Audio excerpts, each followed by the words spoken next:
Hi hello ಎಲ್ರಿಗೂ ನಮಸ್ಕಾರ. ಎಲ್ಲರೂ ಹೇಗಿದ್ದೀರಾ? ಎಲ್ಲರೂ ಚೆನ್ನಾಗಿದ್ದೀರಾ ಅಂತ ಭಾವಿಸ್ತೇನೆ. ನಾನು ಈ ದಿನ ಕುಂಬಳಕಾಯಿ ಪಾಯಸ ಮಾಡೋದನ್ನು ತಿಳಿಸ್ಕೊಡ್ತೇನೆ. ಇದು 15 ನಿಮಿಷದಲ್ಲಿ ರೆಡಿ ಮಾಡ್ಕೋಬೋದು.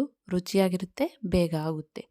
ಬೇಕಾಗುವ ಸಾಮಗ್ರಿಗಳು: ಒಂದು ಬಟ್ಲಷ್ಟು ಕುಂಬಳಕಾಯಿ ಸಿಪ್ಪೆ ತೆಗೆದು ಕಟ್ ಮಾಡಿಕೊಂಡಿದ್ದೀನಿ, ಬೆಲ್ಲ 1 ಕಪ್ಪಷ್ಟು, ಕಡಲೆ ಬೀಜ 1 ಕಪ್ಪಷ್ಟು, ಹಾಗೆ ಏಲಕ್ಕಿ ಪುಡಿ.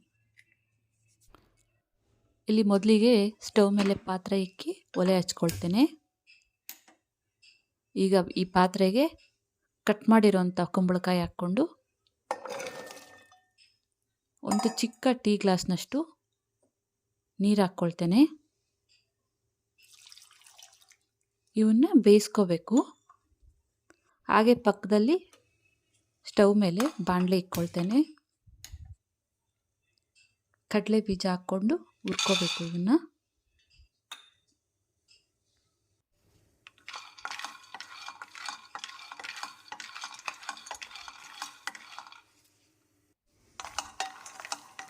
ಕಡಲೆ ಬೀಜ ಹುರ್ಕೊಂಡಿದ್ದಾಯಿತು.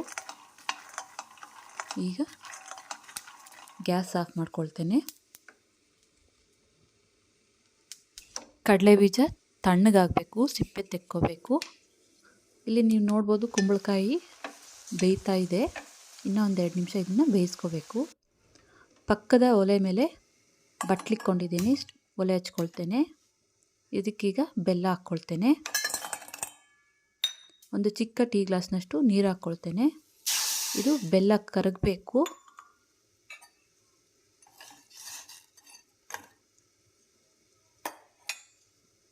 ನೋಡಿ, ಬೆಲ್ಲ ಎಲ್ಲ ಕರಗಿದೆ. ಈಗ ಸ್ಟವ್ ಆಫ್ ಮಾಡ್ಕೊಳ್ತೇನೆ. ಇಲ್ಲಿ ಮಿಕ್ಸಿ ಜಾರಿಗೆ ಸಿಪ್ಪೆ ತೆಗೆದಿರೋಂಥ ಕಡಲೆ ಬೀಜ ಹಾಕ್ಕೊಳ್ತೇನೆ. ಇದನ್ನು ಪುಡಿ ಮಾಡ್ಕೊಬರಬೇಕು. ನೋಡಿ, ಈ ರೀತಿ ತರಿಯಾಗಿ ಪುಡಿ ಮಾಡ್ಕೊಬರಬೇಕು.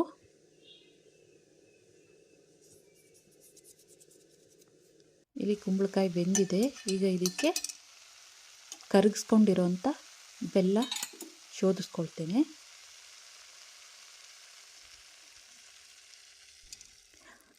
ಬೆಲ್ಲದಲ್ಲಿ ಕಸ ಇರುತ್ತೆ ಅಂತ ನಾನಿಲ್ಲಿ ಶೋಧಿಸ್ಕೊಳ್ತಿದ್ದೀನಿ. ನೀವು ಹಂಗೆ ಬೇಕಾದರೂ ಹಾಕ್ಕೋಬೋದು ಅಥವಾ ಸಕ್ಕರೆ ಬೇಕಾದರೂ ಯೂಸ್ ಮಾಡ್ಕೋಬೋದು. ಕಲಿಸ್ಕೊಳ್ಳೋಣ. ಈಗ ಇದಕ್ಕೆ ಪುಡಿ ಮಾಡ್ಕೊಂಡಿರೋಂಥ ಕಡಲೆ ಬೀಜ ಹಾಕ್ಕೊಳ್ತೇನೆ.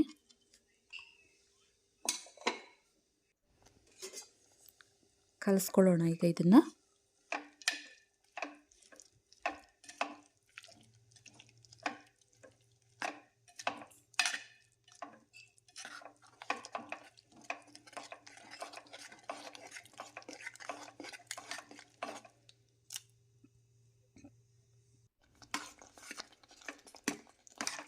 ನೋಡಿ, ಕಲಿಸ್ಕೊಂಡಿದ್ದಾಯಿತು.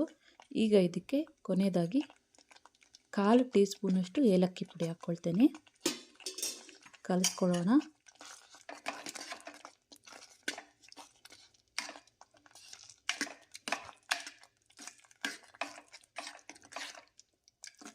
ಒಂದು 2 ನಿಮಿಷ ಇದನ್ನು ಕುದಿಯಲು ಬಿಡೋಣ.